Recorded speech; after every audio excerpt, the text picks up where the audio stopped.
Hello everyone, welcome to divine tarot with Divya. कैसे हो आप सब लोग? आई होप आप सब बहुत अच्छे होंगे गाइस। सो अब हम देखेंगे कि नेक्स्ट 7 डेज़ में आपकी लाइफ में क्या पॉजिटिव चेंजेस आने वाले हैं। जब तक मैं शफलिंग कर रही हूँ तब तक आप कमेंट्स में 111 लिख दीजिए ताकि जो एनर्जीज है वो आपके साथ कनेक्ट हो जाए। ठीक है, ये डिटेल रीडिंग करेंगे हम, तो सारी चीज़ें देखेंगे कैसे क्या होगा, मंडे कैसे होगा, ट्यूसडे कैसे होगा, वेडनेसडे कैसे होगा, अप टू संडे तक हम सारी चीज़ें कवर अप करेंगे। ठीक है, हे ईश, हे परमपिता परमात्मा, टैरो कार्ड से प्रोवाइड होकर मुझे ये बताइए मेरे व्यूवर्स के पार्टनर और उनकी लाइफ में नेक्स्ट 7 डेज़ में क्या पॉजिटिव चेंजेस आएंगे। Universe please give me guidance. Shri Radha. Paid personal readings के लिए आप मेरे दिए गए व्हाट्सएप नंबर पे बुकिंग्स करवा सकते हैं। ठीक है, अगर किसी ने ट्रोमा सेशन करवाना हो तो आप वो भी बुक कर सकते हैं, जिसमें हम वो सारी चीज़ें कवर अप करते हैं और मतलब हम सारी चीज़ें देखते हैं कि आपकी लाइफ में क्या चल रहा है, क्यों परेशानियाँ हो रही है, प्रॉब्लम क्या आ रही है, किस चीज़ को लेकर आप बहुत ज़्यादा परेशान हो रहे हो। इट मीन्स हम डिटेल में वो सारी चीज़ों पे कॉन्वर्सेशन करेंगे और उसके बाद सोल्यूशंस फाइंड आउट कर सकते हैं। सो चलिए हम स्टार्ट करते हैं। हे ईश, हे परमपिता परमात्मा, श्री राधा, मेरे व्यूवर्स और उनके पार्टनर के साथ उनके नेक्स्ट 7 डेज़ में उनकी लाइफ के पॉजिटिव चेंजेस क्या होंगे, प्लीज़ मुझे बताइए। ये जनरल रीडिंग है, जेंडर स्पेसिफिक नहीं है, इसे लड़का लड़की कोई भी देख सकता है। ये रीडिंग जब भी आपके सामने आए, इट मीन्स आपसे रेजोनेट कर सकती हैं। लाइक शेयर सब्सक्राइब करना मत भूलिएगा, कमेंट करना मत भूलिएगा। पेड पर्सनल रीडिंग्स के लिए आप मेरे दिए गए व्हाट्सएप नंबर पे कांटेक्ट कर सकते हो। Thank you so much.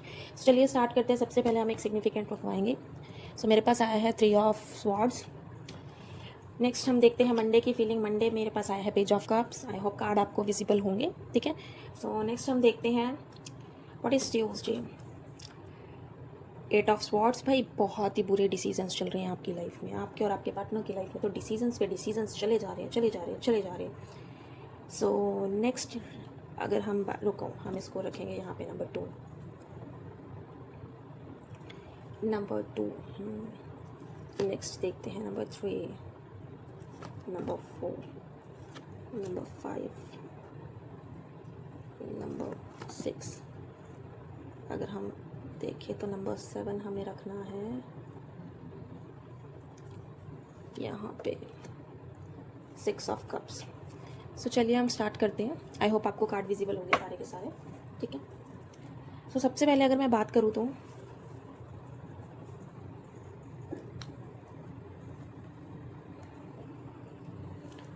Card तो आपको दिख ही रहे होंगे सबको। ठीक है, नंबरिंग की बात कर लेते हैं। पहले नंबर्स पे डिस्कशन कर लेते हैं, उसके बाद सारी चीज़ें करेंगे। नंबर 6 हो सकता है, नंबर 11 हो सकता है, नंबर 8 हो सकता है, नंबर 6 अगेन नंबर 6 आया है, नंबर 4 हो सकता है, नंबर 11 बहुत है, नंबर 1 है, नंबर 3 है। ये सारी चीज़ें नज़र आ रही है। ऑल साइन रीडिंग्स है, सारे साइंस मुझे गिवन है, बट स्पेसिफिक अगर आप चाहते हो तो मैं आपको बता दूंगी। जेमिना, लिब्रा, एक्वेरियस, मिथुन, तुला और कुंभ राशि मुझे नज़र आ रही है। और दूसरा अगर मैं बात करूँ तो मिथुन राशि, लाइक जेमिनी जो राशि है वो बहुत स्ट्रांगली मुझे नज़र आ रही है। ये जो कुछ राशियों के साइंस हैं जो मैंने आपको बताए हैं, इमोशंस बहुत हाई है, बहुत ज़्यादा हाई इमोशंस मुझे नज़र आ रहे हैं। और अगर मैं बताऊँ कैंसर, स्कॉर्पियो, पाइसिस का वृषभ और मीन राशि मुझे नज़र आ रही है। ये राशियाँ थोड़ी ज़्यादा स्ट्रॉन्ग है। थोड़ा सा मुझे ऐसा भी नज़र आ रहा है कि वाटर साइन और जो एयर साइन है वो बहुत ज़्यादा स्ट्रांगली चीज़ें हो रही हैं आपकी लाइफ में। इमोशंस और डिसीजंस बहुत ज़्यादा उथल पुथल हो रहे हैं, धड़ाधड़ डिसीजंस ले रहे हो, क्विक रिएक्शन कर रहे हो, बहुत ज़्यादा एक्सट्रीम लेवल पे रिएक्ट कर रहे हो, कम्युनिकेशन में बहुत ज़्यादा अग्रेसिव हो रहे हो। वो चीज़ें नहीं करनी है, उस चीज़ पे थोड़ा सा कंट्रोल रखना है, अंडरस्टैंड करना है, उन चीज़ों को समझना है, उसके बाद उन चीज़ों को देखना है। सबसे पहले अगर मैं बात करूँ तो आपको अपने पार्टनर के बारे में कुछ पता लगा है।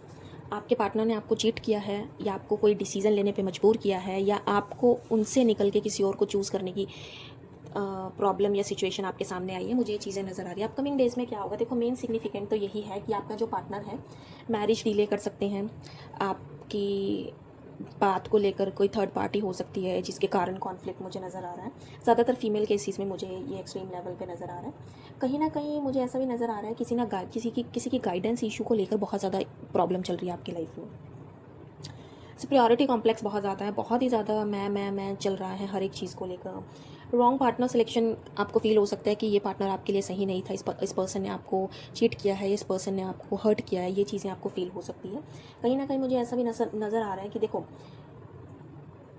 थोड़ा सा मतलब इम्बैलेंस नज़र आ रहा है लाइफ में, थोड़ा सा इम्बैलेंस हो सकता है।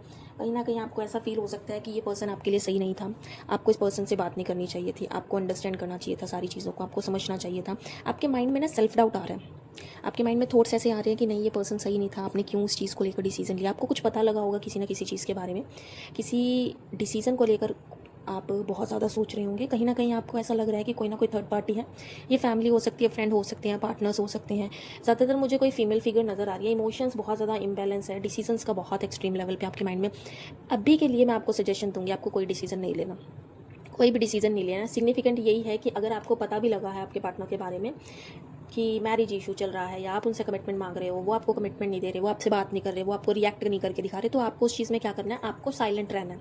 आपको इस टाइम को अंडरस्टैंड करना है कि प्रोसेस करना है क्या चीज़ें चल रही है। क्योंकि अभी मुझे ऐसा नज़र आ रहा है ये इल्यूजन बहुत ज़्यादा है, बहुत एक्सट्रीम लेवल पे हार्ट ब्रेक हो सकता है, बहुत एक्सट्रीम लेवल पे आपको बुरा फील हो सकता है, आपको बहुत ही ज़्यादा अजीब भी फील होगा कि ये मेरे साथ ही क्यों हो रहा है, मैंने गलती क्या की थी, मेरी क्या प्रॉब्लम थी, या मैंने ऐसा क्यों किया, या मैंने तो इनको हमेशा टाइम दिया। वो सारी चीज़ें आपके माइंड में चल रही होगी, बट आपको भी राइट नाउ इस इंसान को टाइम देने की ज़रूरत है। स्टार्टिंग का मंडे क्या होगा कि देखो आपके पास कोई मैसेज आ सकता है, किसी से बात हो सकती है, कोई कॉन्वर्सेशन हो सकती है। कहीं ना कहीं आपके जो इमोशंस हैं वो मुझे इम्बैलेंस नज़र आ रहे हैं। इम्बैलेंस इन द सेंस कि आप अपने इमोशंस पे बहने की कोशिश करोगे, बच्चों की तरह बिहेव करोगे। कहीं ना कहीं रिलेशनशिप में जो फ्लो होना चाहिए वो फ्लो नहीं नज़र आएगा, वो स्टेबिलिटी नहीं नज़र आएगी, चाइल्डिश बिहेव थोड़ा ज़्यादा होगा। गुस्सा आप कर सकते हो, बहुत ज़्यादा एक्सट्रीम लेवल पे गुस्सा करते हुए नज़र आ रहे हो मुझे मंडे को। आपके पास कोई ऑफर आ सकता है, किसी का मैसेज आ सकता है, तो उसमें भी आप बहुत बच्चों की तरह बिहेव करोगे, या तो बिल्कुल गुस्सा करके दिखा दोगे, बिल्कुल ही साइलेंट बिहेव करोगे, बिल्कुल रिएक्ट नहीं करोगे। वो चीज़ें मुझे नज़र आ रही हैं। मूड स्विंग्स आपके हो सकते हैं, मूड स्विंग्स मुझे काफ़ी ज़्यादा नज़र आ रहा है। इमोशनल डिपेंडेंसी आपको फील होगी इस पर्सन को लेकर, आपके पार्टनर को लेकर, कि कहीं ना कहीं इमोशंस अप्स एंड डाउन्स रहेंगे, चीज़ें स्टेबल नहीं रहेगी। ओवर सेंसिटिव फील करोगे कि मेरे साथ क्यों हो रहा है, ऐसे क्या हो रहा है, मुझे समझ नहीं आ रहा मेरे साथ। मतलब आपके माइंड में सब क्लियर होगा, बट आपके इमोशंस आपके हाथ में नहीं होंगे, आपके कंट्रोल में नहीं होंगे। इनसिक्योरिटी हो सकती है, अटैचमेंट फील हो सकती है आपको। इमोशनल थोड़ा सा मुझे ऐसा नज़र आ रहा है कि मेंटल इंस्टेबिलिटी ज़्यादा है, ठीक है। लव लाइफ में मुझे काफ़ी ज़्यादा दिख रही है, ये मंडे में आपको फील हो सकता है, तो आप इस चीज़ को लेकर थोड़ा सा अवेयर रहिएगा। नेक्स्ट अगर मैं बात करती हूँ ट्यूसडे की, तो देखो मुझे ट्यूसडे में ये नज़र आ रहा है कि आपको बचकानी हरकतें करके डिसीज़न क्विक नहीं लेना, इमोशंस में बह के डिसीज़न नहीं लेना, इमोशंस में आके गुस्से में बात नहीं करनी, इमोशंस में आके कम्युनिकेशन ख़राब नहीं करनी, इमोशंस में आके कोई डिसीज़न नहीं लेना, किसी भी चीज़ को लेकर रिएक्ट नहीं करना, शांत रहना है, समझना है, अंडरस्टैंड करना है, चीज़ों को समझने की कोशिश करनी है, सामने वाले की सुननी है, रिएक्ट कम करना है। जहाँ तक मैं देख पा रही हूँ मुझे ऐसा नज़र आ रहा है कि आप बहुत ज़्यादा क्विक डिसीज़न लेने की कोशिश में नज़र आ रहे हो। आपके माइंड में ऐसा लग रहा है कि मुझे तो फास्ट चीज़ें करनी है। करियर में भी आप मुझे कहीं ना कहीं बहुत ज़्यादा डिस्टर्ब नज़र आ रहे हो, गुस्सा मुझे करते हुए बहुत नज़र आ रहा है, आपके एक्शंस में मुझे गुस्सा बहुत नज़र आएगा। ट्यूसडे में आपको बहुत ज़्यादा गुस्सा आ सकता है, बहुत ही ज़्यादा इमोशनल स्टेबिलिटी फील हो सकती है। आप पॉजिटिव करने की कोशिश करोगे, बट आप एकदम से क्विक एक्शन लोगे, और कहीं ना कहीं ये बहुत ही ज़्यादा मुझे ऐसा नज़र आ रहा है कि हर एक चीज़ पॉजिटिव जाएगी, लेकिन आपके माइंड में और इल्यूजन्स के कारण आप कुछ ना कुछ उल्टा कर सकते हो ट्यूसडे में, ठीक है। तो अपने मूड स्विंग्स पे थोड़ा सा कंट्रोल रखना है, अपनी इनसिक्योरिटी को कंट्रोल करके रखना है, चीज़ों को अंडरस्टैंड करना है, समझना है, उसके बाद बाकी सारी चीज़ों पे फोकस करना है। ऐसा नहीं है कि एकदम से रिएक्ट कर देना, उन चीज़ों पे थोड़ा सा ध्यान देने की आपको ज़रूरत है। नेक्स्ट अगर हम बात करते हैं वेंसडे, तो वेंसडे को देखो मुझे ऐसा फील हो रहा है कि आप ये फील करोगे कि आपके पार्टनर को लेकर आप बहुत ज़्यादा स्टक रहोगे, बहुत ही ज़्यादा रिस्ट्रिक्शन में फील रहोगे, आपको बहुत ज़्यादा रिस्पॉन्सिबिलिटी फील हो सकती है। आपको ऐसा फील होगा कि बहुत ही ज़्यादा प्रॉब्लम्स, ऑब्स्टेकल्स है, बंधा बंधा महसूस होगा कि मेरे साथ क्यों हो रही है ये चीज़ें, मुझे नहीं समझ आ रहा क्या हो रहा है, किस लिए हो रहा है, कैसे ये चीज़ें कवर अप होगी, कैसे ये चीज़ें ठीक हों। आपके माइंड में ये भी चल सकता है कि इस मैरिज को लेकर डिले क्यों हुआ होगा। इमोशनल कॉल्डनेस रहेगी, किसी ना किसी चीज़ पे ध्यान नहीं दोगे, रिएक्ट नहीं करोगे, चुप रहोगे। रिलेशनशिप में भी डिस्टेंस मेंटेन कर लोगे, बात नहीं करोगे। गुस्सा बहुत होगा, बहुत ही ज़्यादा गुस्सा मुझे नज़र आ रहा है। प्रॉब्लम्स बहुत ज़्यादा नज़र आ रही है, डिसएग्रीमेंट्स नज़र आ रहे हैं, डिसअपॉइंटमेंट नज़र आ रही है, एंजाइटी नज़र आ रही है। मतलब आपको दिखाई देते हुए भी कुछ भी दिखाई नहीं देगा, आपका सिर बहुत दुखेगा, आपको पेन बहुत होगा, आपको नहीं समझ आएगा कि आप क्या करें, आपका माइंड काम नहीं करेगा, मुझे ऐसा नज़र आ रहा है, ठीक है। कहीं ना कहीं बहुत ही ज़्यादा बर्डन फील होगा, और ये आपके कर्मिक रिलेशनशिप्स भी हो सकते हैं, कर्मा हो सकता है आपका। कहीं ना कहीं आपको सेपरेशन का फील होगा कि कुछ सेपरेट हो गया, कुछ चीज़ें ख़त्म हो गई हैं जो आपके फेवर में काम नहीं कर रही। ये आने वाले टाइम में मुझे वेंसडे को नज़र आ रहा है। इसमें मैं आपको ये कहूँगी कि आपको कहीं ना कहीं अपने आप को पॉजिटिव रखने की बहुत ज़्यादा ज़रूरत है, काम पे ध्यान देने की बहुत ज़रूरत है, क्योंकि नंबर 8 आया है और मुझे नंबर 8 शनि का नज़र आ रहा है। और शनि हमें यही बोलता है कि आप जितना ज़्यादा काम पे फोकस करोगे, जितना कर्म करोगे, उतना ज़्यादा आपके लिए बेनिफिट होगा। अगर मैं नेक्स्ट बात करूँ, मुझे आप थर्सडे में ये नज़र आ रहा है कि कुछ न्यू स्टार्ट करते हुए नज़र आओगे, इमोशनल नहीं होगे, कोई मैसेज आ सकता है, हील हो सकते हो, एंजलिक ब्लेसिंग्स हो सकती है, कुछ नया ऑफ़र मिल सकता है, किसी का मैसेज आ सकता है, कोई प्रपोजल हो सकता है। कहीं ना कहीं आपके जो इमोशंस है वो आउट ऑफ फ्लो हो सकते हैं। बहुत ही ज़्यादा मुझे ऐसा नज़र आ रहा है कि आपके इमोशंस इतने ज़्यादा बर्स्ट आउट हो सकते हैं कि आपको ऐसा लगेगा नहीं, लेट्स स्टार्ट समथिंग न्यू। आपकी लाइफ में कुछ स्टार्ट हो सकता है, कुछ पॉजिटिविटी आ सकती है, कुछ अच्छा फील होगा, इमोशंस कंट्रोल में रहेंगे, इंट्यूशंस की सुनोगे, पॉजिटिव फील करोगे, हैप्पी फील करोगे। और ये लीव्स मुझे ये दिखा रही हैं कि आपकी लाइफ में एक न्यू ग्रोथ्स होनी स्टार्ट हो जाएगी, ठीक है। ये एंजल्स की साइड से होगी और थर्सडे में आपको काफ़ी पॉजिटिव फील होगा, काफ़ी लाइट फील होगा। इमोशंस को लेकर आप थोड़ा सा पॉजिटिव फील करोगे, क्योंकि अगर मैं प्रीवियस की बात करूँ तो उन डेज़ में आप काफ़ी ज़्यादा डिस्टर्ब रहे होंगे। अपकमिंग फ्राइडे में क्या हो सकता है कि मैंने आपको बोला था किसी का मैसेज आ सकता है या उसी पर्सन से आपकी बात हो सकती है और आपको ये रियलाइजेशन होगा कि that person is right for you. आप ये फील करोगे कि आप बहुत ज़्यादा अट्रैक्टेड फील करते हो उस पर्सन को लेकर, इमोशनली आप उस पर्सन के साथ बहुत ज़्यादा कनेक्टेड हो। ये पर्सन आपकी लाइफ में काफ़ी ज़्यादा इम्पॉर्टेंट है और मुझे ऐसा भी नज़र आ रहा है कि आप इस पर्सन के बिना नहीं रह सकते। आपके माइंड में सिर्फ यही पर्सन चलता है और एंजल्स भी आपको यही कहना चाह रहे हैं कि that person is correct for you या that person is right for you, कि आप एक ऐसे पर्सन हो बहुत ही काम, बहुत ही पॉजिटिव, बहुत ही फ्रूटफुल, जो इस पर्सन की फायरिंग एनर्जी को कंट्रोल कर सकता है, जो इस पर्सन को अंडरस्टैंड कर सकता है कि what is right for that person और नॉट। और कहीं ना मुझे ऐसा भी नज़र आ रहा है कि आप को ऐसा फील होता है कि ये आपके लिए बिल्कुल सही है, यही वो पर्सन है जो आपको समझते हैं, यही वो पर्सन है जो आपको कहीं ना कहीं एडमायर करवा देते हैं कि हाँ नहीं, कोई नहीं बात, चीज़ें ठीक हो जाएंगी, चीज़ें फेवर में होंगी। तो मुझे ऐसा नज़र आ रहा है कि आप इनसे प्यार तो बहुत करते हो, ये भी आपसे प्यार बहुत करते हैं, ये आपसे कॉन्वर्सेशन करने की भी कोशिश करेंगे। अपकमिंग फ्राइडे में आपके पास मैसेज आ सकता है, बात हो सकती है। वैसे तो अगर मैं बात करूँ तो मुझे थर्सडे में वो चीज़ नज़र आ रही है जैसे मैंने आपको बोला था। अगर मैं बात करूँ सैटरडे की, तो मुझे ऐसा भी नज़र आ रहा है कि जो चीज़ें कहीं ना कहीं बार ऐसा फील हो रहा था आपको कि ये पर्सन एक्स्ट्रा मैरिटल अफेयर में तो नहीं है, या फिर आपको ऐसा लग रहा था कि इस पर्सन के माइंड में लस्ट थोड़ी ज़्यादा है लव को छोड़कर, कि ये थोड़ा बाकी चीज़ों में ज़्यादा इंटरेस्ट ले रहे हैं, ये इमोशनली आपके लिए स्टेबल नहीं है। कहीं ना कहीं आप बहुत ज़्यादा ओवर एक्सपेक्टेशंस रख रहे थे अपने पार्टनर से। आपको ऐसा लग रहा था कि रोमांटिक इंस्टेबिलिटी नहीं है आपके पार्टनर में और आपको फाइनेंशियल स्ट्रेस हो रहा था अपनी लग्जीरियस लाइफ को लेकर। तो मुझे ऐसा ये भी नज़र आ रहा है कि आप आने वाले टाइम में उस चीज़ को थोड़ा कंट्रोल करोगे, समझोगे, अंडरस्टैंड करोगे। और कहीं ना कहीं ये पर्सन अपनी फैमिली को लेकर भी बात कर सकते हैं, मतलब आपको लेकर अपनी फैमिली से बात कर सकते हैं, कॉन्वर्सेशन कर सकते हैं, कोई डिस्कशन कर सकते हैं कि ये मेरा पार्टनर है, मैं इसको पसंद करता हूँ, मुझे अच्छी लगती है। तो ऐसा भी हो सकता है।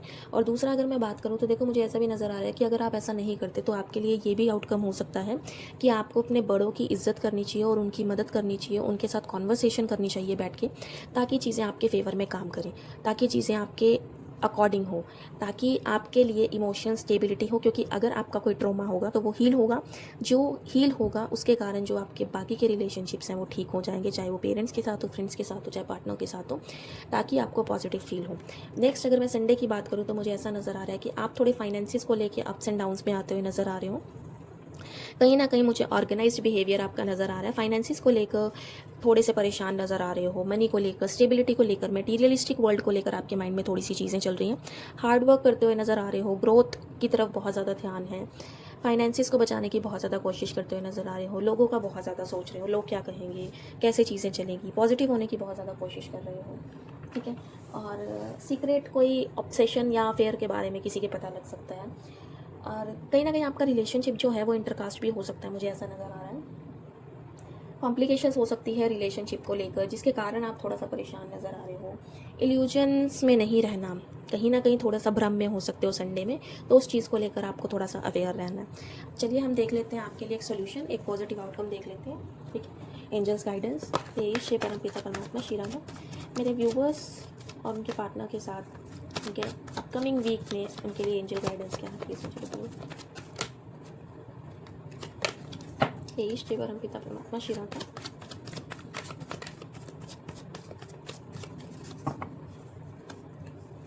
एंजल गाइडेंस ये है कि कहीं ना कहीं मुझे ऐसा नज़र आ रहा है कि आपको मल्टीपल प्रायोरिटीज़ पे फोकस करना है, टाइम मैनेजमेंट करने की बहुत ज़्यादा ज़रूरत है, इमोशंस को कंट्रोल करने की बहुत ज़्यादा ज़रूरत है। कहीं ना कहीं जो आप डिसीजंस लोगे उनको बैलेंस करने की ज़रूरत है, क्योंकि सम टाइम्स आप जो डिसीजन लोगे उस पर स्टिक रहने की ज़रूरत है। ऐसा नहीं है कि अभी आपने डिसीजन लिया बाद में चेंज कर लिया, फिर ले लिया फिर चेंज कर लिया, ऐसा नहीं है।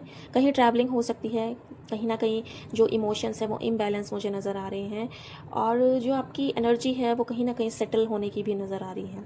किसी से बात हो सकती है, लव को बैलेंस करने की कोशिश करते हुए नज़र आ रहे हो। ड्यूअलिटी पे फोकस करने की ज़रूरत है कि अगर आप कर रहे हो तो आपको ऐसा रखना चाहिए कि आपके पार्टनर भी करे उसके लिए, ठीक है। और कहीं ना कहीं मैं आपको ये भी कहना चाहूँगी, मेक श्योर अगर आपको अपने पार्टनर को लेकर डाउट है तो प्लीज़ उनसे बैठकर बात कीजिए, कॉन्वर्सेशन कीजिए, उनको अंडरस्टैंड कीजिए, उनसे पूछिए कि वो चाहते क्या हैं, वो बात क्या करना चाह रहे हैं, वो कहना क्या चाह रहे हैं, उनकी माइंड में क्या चल रहा है, उनकी थिंकिंग क्या है। क्योंकि जब तक आप कम्युनिकेशन नहीं करोगे तब तक शायद चीज़ें ठीक नहीं होंगी, क्लियर आउट नहीं होंगी। सो ये थी आपकी रीडिंग। आई होप आपको पसंद आई हो। लाइक शेयर सब्सक्राइब ज़रूर करना, कमेंट ज़रूर करना। पेड पर्सनल रीडिंग्स के लिए आप मेरे दिए गए व्हाट्सएप नंबर पर कॉन्टैक्ट कर सकते हो। Thank you so much.